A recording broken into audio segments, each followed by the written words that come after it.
Program is Focal Point. The network is AFR Talk. Got an email here from Vicky asking about Girl Scout cookies and some of the proceeds possibly going to Planned Parenthood. And I do not know the exact answer to that question. I don't know if proceeds from the sale of Girl Scout cookies go to Planned Parenthood, but I do know that the Girl Scouts work hand in glove with Planned Parenthood to promote sex education that encourages sexual experimentation. The Girl Scouts have sold out. They've completely capitulated on the moral issues and now working in league with Planned Parenthood. So I wouldn't recommend, if it's up to me, I wouldn't buy Girl Scout cookies. And I would explain to the girl, look, I like you. I love Girl Scout cookies, but I do not want to support the work of Planned Parenthood. Please let your Girl Scout master, or whatever they call them, know that from me. Also got a call yesterday, or an email yesterday from a Bob who was responding to Louis Giglio's statement about the issue of homosexuality, and his complaint was that the official stand is very generic. Remember, this was his spokesperson, not Louis Giglio himself, but the spokesperson saying, look, he stands by what he said. And Bob's point is nothing specific in that response. He doesn't say exactly what he stands by. He doesn't reiterate his belief that homosexuality is a sin. He just simply says, I stand by what I said then. He thought this was kind of a canned response and therefore not worth very much. Well, let's go to Dave in Delphi, Tennessee. Been waiting patiently. Dave, welcome to Focal Point with Brian Fisher. What's on your mind? Hi, Brian. I really appreciate your show. Thank you. And I'm calling in response to Stephen's earlier call. Yeah. Concerning Senator Thomas Dodd and the Gun Control Act of 1968. Okay. There is proof that the Gun Control Act of 1968 was based directly on the Nazi weapons law of 1938. Senator Dodd had been a participant at the Nazi war crimes trials at Nuremberg, and he was familiar with the Nazis' gun law because of his participation in that tribunal. The research done on the connection between the 1938 law and the 1968 Gun Control Act was done by Aaron Zellman of the Jews for the Preservation of Firearms Ownership, and he published it in a book called Gun Control, Gateway to Tyranny. That book is still available through jpfo.org, and I'll read a brief thumbnail description of it, which is on the website. Gun Control, Gateway to Tyranny was produced by the JPFO. This book contains the German language original of the Nazi weapons law of March 18, 1938, a page-by-page translation, and then a page-by-page comparison with the U.S. Gun Control Act of 1968. The similarities are more than striking. The book also contains an actual copy of the correspondence between the U.S. bill sponsor, Senator Thomas Dodd, and the Library of Congress, which translated the Nazi gun law for him. So there is absolute proof of the connection. Wow.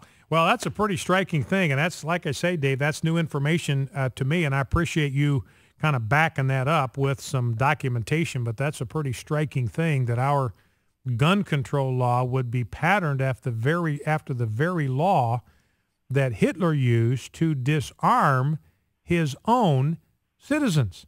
Absolutely. I mean, when Hitler got done, I mean, like I said, they were breaking into houses and confiscating guns, and Hitler allowed only the people that were his cronies, that were supporters of the regime. They were the only ones that could carry guns. Well, listen, Dave, I appreciate that backup very much. Thank you for that. And Amy, I don't know if we can grab clips 19 and 20. Can we get down there, the two clips we've got on the semi-automatic rifles, the sporting rifles? If we can find those, let me know when we get those, because there's been a lot of confusion about the difference between hunting rifles and what are called military-style assault weapons. And by the way, did you see in the inauguration yesterday, they were using cannons right out there in public, cannons, to fire off a 21-gun salute for the president. I mean, you talk about military-style assault weapons. That's what a cannon is. But apparently didn't see anything wrong with using these military-style assault weapons as long as it was for the coronation of Barack the Benevolent. So let me know, Amy, if we get those clips, because they're very, very good clips. It's clips 19 and 20. And again, we've got a long list of clips. So we've got Amy sitting in for Rob, and I'm asking her to root around through a lot of the clips that we've got here to try to find the ones that we need. And here are two clips, so we'll play them back to back, that deal with the issue of, this first one deals with the confusion that people have about the kind of weapons that we're talking about, military-style weapons, assault weapons, and here's the point, they're nothing more than sporting rifles. The differences are purely cosmetic. Let's listen. This is Leroy Pyle, who has been a police officer for 25 years in San Jose, California. Let's listen. The confusion and misunderstanding over firearms is a result of the mislabeling. I have firearms here on the table. I have a fully automatic assault rifle, and many times the press likes to use those words, trigger words if I might add, assault rifle, military, fully automatic. This is a fully automatic assault rifle. This is banned, it's prohibited, and limited almost virtually to police and military use. A citizen cannot go into the store and purchase this. And yet, this is usually one that's displayed on your television set. These are usually the terms used by the news media. Then they'll pick up a semi-automatic firearm. This is a semi-automatic firearm. The primary difference is that the assault rifle, the fully automatic firearm, you pull the trigger once and it will repeatedly fire and will continue to fire until all rounds are expended. This is a semi-automatic firearm. You fire once with each pull of the trigger. If you notice, these two firearms look alike. They look very much alike. They operate entirely differently. This one is legal, semi-automatic. This one is an illegal, fully automatic. They look alike. Here, I have a hunting rifle.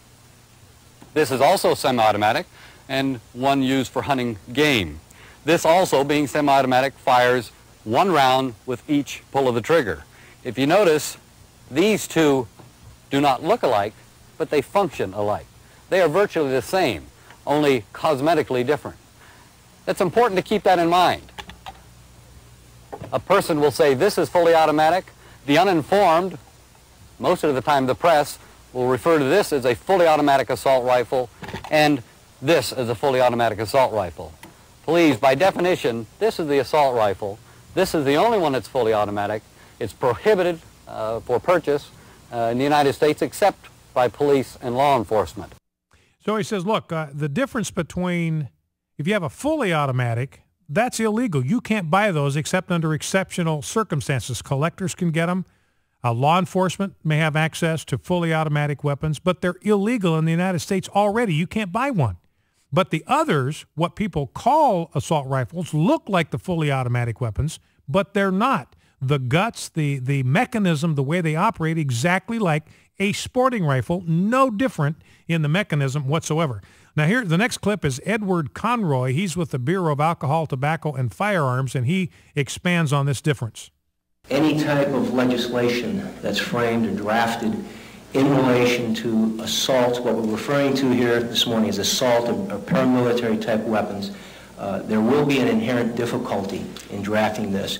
And the difficulty is that it's going to be very hard to draw a clear distinction between what we have as an assault type rifle and a semi-automatic sporting weapon. The assault weapon has a very menacing appearance to it, but this gun technologically, as far as how it fires, is pretty much the same as a sporting semi-automatic rifle, with the exception that this firearm has an exotic type appearance to it. Put a standard type stock on it and remove the bayonet mount, it would also even have the appearance of a sporting type weapon. So again, this is a guy with the Bureau of Alcohol, Tobacco, and Firearms. That was testimony he was giving, I believe, in the California State Legislature. Said, look, the differences between a sporting rifle, a hunting rifle, and what you're calling an assault weapon, it's purely cosmetic. There's no difference in the way it functions. There's no difference in the firing mechanism. It fires one round per squeeze, just like a classic hunting rifle does. There's no difference. The differences are purely cosmetic. Let's go to the phones. Let's go to Atwan in West Point, Virginia. Atwan, you're on Focal Point with Brian Fisher. What's on your mind? Yeah, thanks for taking my call, Brian. Yes, sir. I'm just calling in response to one of the callers who called, and you gave response to. I'd like to add to when the gentleman called concerning the question as to whether or not a child who experiences immoral sexual tendencies right or wrong. I'd like to conclude and to encourage him that all you got to do is just take it all the way back to Genesis, with the disobedience of Adam and Eve, and then when Adam and Eve finally knew after eating the fruit that was forbidden that there was a difference of knowing right from wrong, and it's just the choice of choosing the right thing to do or the wrong thing to do.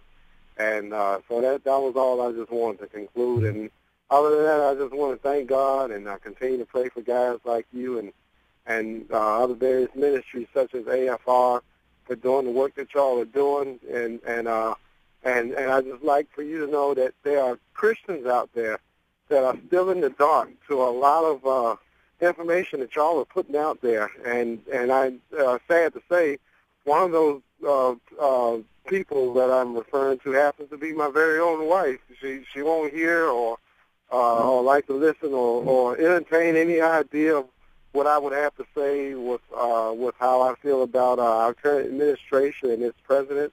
And I encourage her to pull you up on the computer and listen to it, and she just, comes up with all kind of excuses. And, so I ask you that you continue to pray for me and my wife and so many other people. And I tell you what's disturbing also, Brian, even at my own church, I had buses.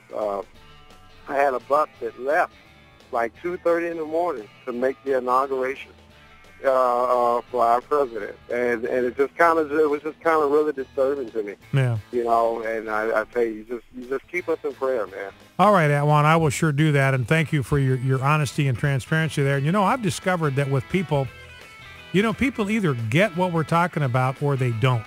You've got a lot of people that are kind of in the middle, and those are really the ones we're trying to speak to. They're open-minded. They're willing to be persuaded.